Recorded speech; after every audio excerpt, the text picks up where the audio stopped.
Welcome friends, बच्चों और बड़ों सबको। मैं रुपिंदर कौर हाजिर हूँ अपनी बातें लेकर। आज हम बात करने वाले हैं एक बहुत ही मज़ेदार टॉपिक सिनोनिम्स और एंटोनिम्स के बारे में। एक ऐसे शब्द जो एक जैसे होते हैं और दूसरी और एक ऐसे शब्द जो बिल्कुल एक दूसरे से अलग होते हैं। तो यही आज हम सीखने वाले हैं इंग्लिश ग्रामर की इस मैजिक दुनिया में, जहाँ पर नए वर्ड्स बनेंगे आपके नए दोस्त। तो सबसे पहले जान लेते हैं सिनोनिम्स क्या होते हैं। Synonyms mean the words with the same meanings. Synonyms को हिंदी में कहा जाता है पर्यायवाची शब्द। पर्यायवाची शब्द वे शब्द होते हैं जिनके अर्थ एक समान होते हैं, यानी कि जो एक ही बात को व्यक्त करते हैं और जो शब्द एक दूसरे के स्थान पर प्रयोग किए जा सकते हैं उन्हें ही पर्यायवाची शब्द यानी कि सिनोनिम्स कहा जाता है। यहाँ पर 20 सिनोनिम्स वर्ड्स दिए हुए हैं जिनके इंग्लिश और हिंदी मीनिंग इस तरह से है। लार्ज, लार्ज का सिनोनिम्स है बिग। लार्ज मीन्स विशाल होता है, बिग मीन्स बड़ा होता है। तो दोनों का अर्थ सेम ही है। जब सेम मीनिंग को ये बता रहे हैं तो इसीलिए ये सिनोनिम्स कहलाते हैं। नंबर 2 पे है ब्रिंग, फेच। ब्रिंग मीन्स लाना, फेच मीन्स लेकर आना। तो दोनों का ही मीनिंग सेम है, इसलिए ये दोनों सिनोनिम्स वर्ड्स हैं। नंबर 3 किल, मर्डर। किल का अर्थ होता है मारना, मर्डर का अर्थ होता है हत्या करना। तो दोनों का अर्थ सेम ही है, तो इसलिए दोनों है सिनोनिम वर्ड्स। नंबर 4 है ट्रू, एक्यूरेट। ट्रू का अर्थ होता है सच, एक्यूरेट होता है सही। तो दोनों का यहाँ पर भी सेम मीनिंग ही हुआ, इसीलिए ये दोनों हो गए सिनोनिम्स वर्ड्स। इस तरह से सभी सिनोनिम वर्ड्स के हम इंग्लिश और हिंदी मीनिंग कर लेते हैं, जिनके सबके अर्थ एक समान होंगे। इन पर्यायवाची शब्दों को समानार्थी शब्द यानी कि समान अर्थ वाले शब्द भी कहा जाता है और एकार्थी शब्द भी कहा जाता है, यानी कि एक अर्थ वाले। सबका अर्थ एक ही निकलेगा, वर्ड्स अलग अलग होंगे लेकिन अर्थ एक समान होंगे, तो इसीलिए ये सभी सिनोनिम वर्ड्स कहलाएंगे। तो कर लेते हैं हम सभी। नंबर 5 पे है क्लियर, विविड। क्लियर को कहते हैं साफ, विविध होता है स्पष्ट। Number 6 hard, tough. हार्ड कठिन, टफ मुश्किल। नंबर 7 वंडरफुल, अद्भुत, मार्वेलस असाधारण। नंबर 8 इनफ, काफ़ी, सफिशिएंट पर्याप्त। नंबर 9 एंगर, गुस्सा, फ्यूरियस क्रोधित। नंबर 10 वांट, इच्छा, नीड, जरूरत। नंबर 11 गुड, अच्छा, नाइस, भला।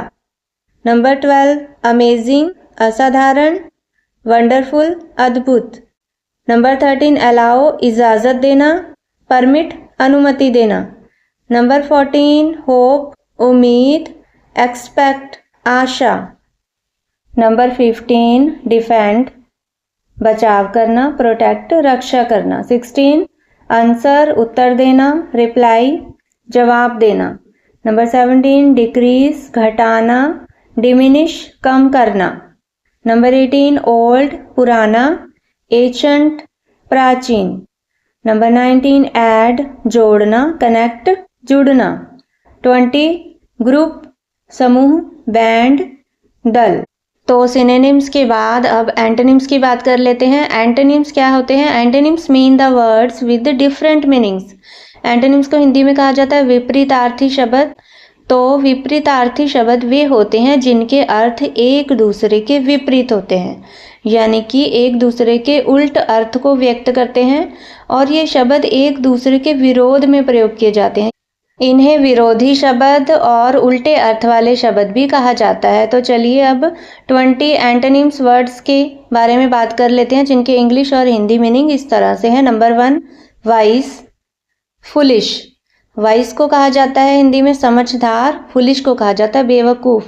तो यहाँ तो ये उल्टे अर्थ हो गए ना, समझदार है एक बंदा, दूसरा बेवकूफ़। इसी तरह से नंबर 2 जॉय, सोरो। जॉय मीन्स सुख, सोरो मीन्स दुख। तो ये भी हो गए उल्टे अर्थ वाले शब्द, इन्हीं को कहा जाता है एंटोनिम्स। इसी तरह से हम बाकी एंटोनिम्स वर्ड्स भी कर लेते हैं। नंबर 3 हैप्पी, अनहैप्पी, खुश, उदास। नंबर 4 फ्रीडम, स्लेवरी, आज़ादी, गुलामी। नंबर 5 डेथ, बर्थ, मरण, जन्म। नंबर 6 क्लियर, डर्टी, साफ, गंदा। नंबर 7 बिग, स्मॉल, बड़ा, छोटा। नंबर 8 गाइड, मिसगाइड, मार्गदर्शक, भ्रमित करने वाला। नंबर 9 स्लो, फास्ट, धीरे, तेज। नंबर 10 थिक, थिन, मोटा, पतला। 11 ब्राइट, डिम, चमकदार, धुंधला। नंबर 12 लाई, ट्रूथ, झूठ, सच। 13 हाई, लो, ऊंचा, नीचा। 14 प्रेजेंट, एब्सेंट, हाजिर, गैर हाजिर। 15 वीक, स्ट्रॉन्ग, कमजोर, मजबूत। 16 विन, लूज, जीत, हार। 17 ब्रॉड, नैरो, फैला हुआ, सीमित। नंबर 18 गिव, टेक, देना, लेना। 19 वाइल्ड, डोमेस्टिक, जंगली, पालतू। 20 फॉल्स, ट्रू, गलत, सही। तो इस तरह से 20 एंटोनिम्स वर्ड्स भी हमने कंप्लीट कर लिए हैं। तो देखा आपने, सिनोनिम्स और एंटोनिम्स इतने मुश्किल भी नहीं है जितने ये नाम सुनने में इतने भयानक लगते हैं। ये बहुत ही इजी हैं और बच्चों को अगर एक बार ये आसानी से समझ आ जाए तो ज़िंदगी भर के लिए याद रहेंगे। शॉर्टकट ये है कि सिनोनिम्स एस से स्टार्ट होता है, यानी कि सेम मीनिंग, ऐसे इनको ज़िंदगी भर के लिए याद रख सकते हैं। और एंटोनिम्स उल्टा हो जाएगा, यानी कि डिफरेंट जो मीनिंग्स वाले वर्ड्स होते हैं वो एंटोनिम्स होते हैं। Synonyms same meaning, antonyms different meaning. तो इस तरह से आज की इस वीडियो में हमने इन दोनों को अच्छे से सीखा है। उम्मीद है इस वीडियो से आप सभी को मदद मिलेगी। धन्यवाद।